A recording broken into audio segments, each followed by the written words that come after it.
Man, oh man, AEW. Oh boy, what's going on, guys? It's your boy Big Hero Chris back at you with another one. If you're new to the channel, go ahead and subscribe, give me a thumbs up, ring the notification bell, hit me up on Twitter, TikTok, the community post. You already know the vibes, and this is your AEW Dynasty review, man. Brother, I'm gonna be 1,000% honest with you guys, man. So like halfway through the pay-per-view, I fell asleep. It was around the Chris Jericho Bandido match. So I missed Chris Jericho losing the Ring of Honor Championship, but you know, that does make me happy. I missed Adam Cole being the new TNT Champion, so that kind of sucks. It also sucks that, you know, Daniel Garcia got such a crappy title reign, but you know, it is what it is. I did wake up to see the triple threat match between Kenny Omega, Speedball Mike Bailey, and Ricochet, and in my opinion, that was the match of the night. Like, that was worth the price of the pay-per-view by itself. Like, that was a phenomenal match. There were like amazing spots. Ricochet got slapped upside his bald head like 52 times. He got kicked in the face while he was doing commentary. And there was this cool avalanche one wing angel spot by Kenny Omega, which secured him the win, and he retained the international championship.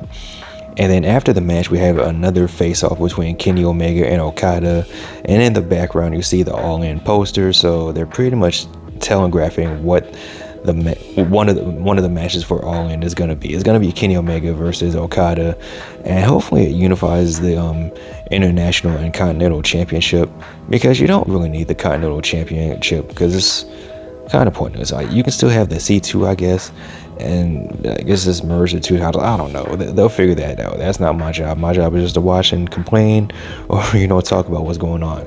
Speaking of complaining about what's going on, I'm going to go ahead and just talk about the main event between Moxley and Swerve. And first things first, Swerve came out dressed as Static Shock, and I'm like, that's pretty cool. That was actually pretty cool. That was pretty cool cosplay, pretty cool outfit by Swerve. And I was nervous going into this match because on one hand, I was excited to see Swerve, you know, become AEW champion once again, and doing that means that we're done with Jon Moxley and the Death Riders, but that wasn't the case, brothers and sisters.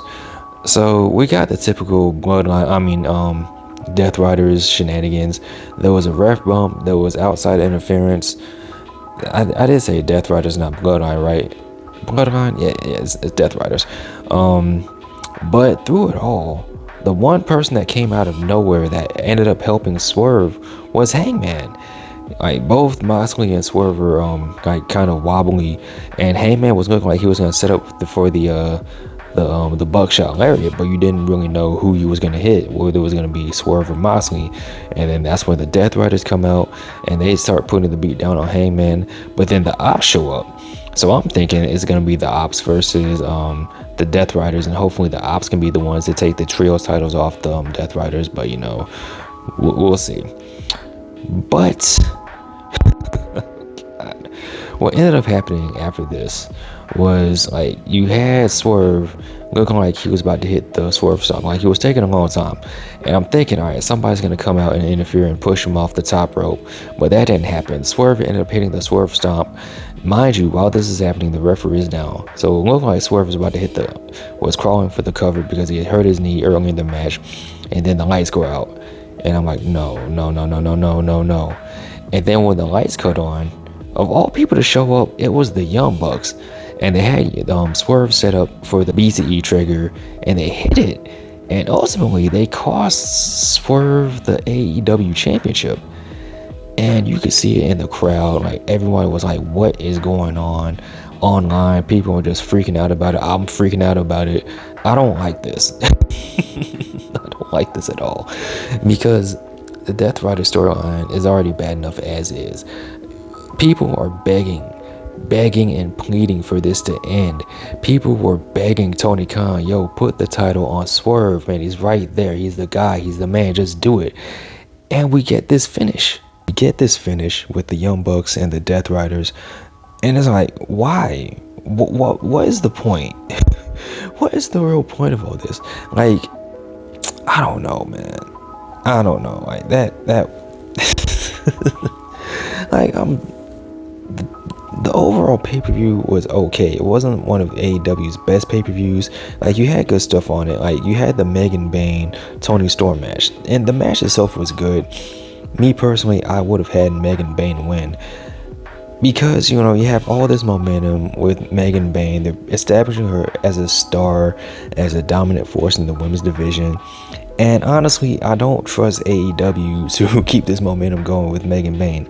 Now, hopefully they prove me wrong. I would be so happy if they prove me wrong and, ultimately did have Megan Bayne win the AEW Women's Championship. But I don't know.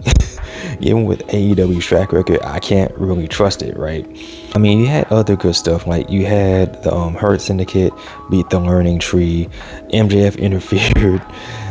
That was pretty funny. The opening match between Will Ospreay and Kevin Knight was phenomenal. It was a great way to open the show. Will Ospreay won to the surprise of nobody. Now, another complaint I had is the fact that you kind of didn't need the Kyle Fletcher Mark Briscoe match on here. You could have had this on Dynamite or Collision, and it would have been cool. Like, me personally, I don't think you really needed that match.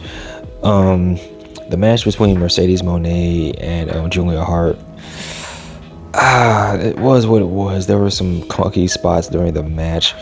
It wasn't bad, but there were definitely some noticeable mishaps going on. Mercedes ended up winning the match, and you had Athena watching, and you also had Harley Cameron watching with the Mercedes puppet, so that was pretty funny. And another thing that happened was FTR ended up turning heel and attacking Cope.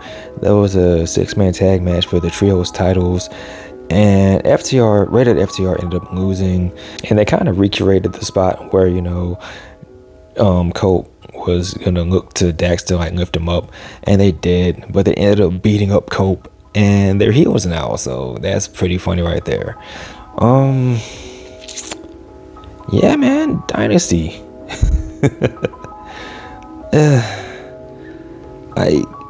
It was on pace to be a good show, but that ending really messed up the flow, the momentum. Jericho put me to sleep. It's an overall okay show, not one of AEW's best. This finish absolutely sucked. I hate it, man. Man. And I don't want to make this like a tribalistic thing, but Tony Khan really had the perfect opportunity to, nudge the momentum in AEW's favor, because a lot of people aren't feeling WWE with the booking of WrestleMania. Like, they had an opportunity to do something great, and they fumbled at the 1-yard line. So overall, man, I enjoyed most of Dynasty. The ending absolutely sucked. The return of the Young Bucks was like, why? But with that being said, guys, what did you think of the pay-per-view? Let me know in the comment section below. Of course, as always, like, comment, and subscribe. You guys take care. Peace. I'm out. Peace.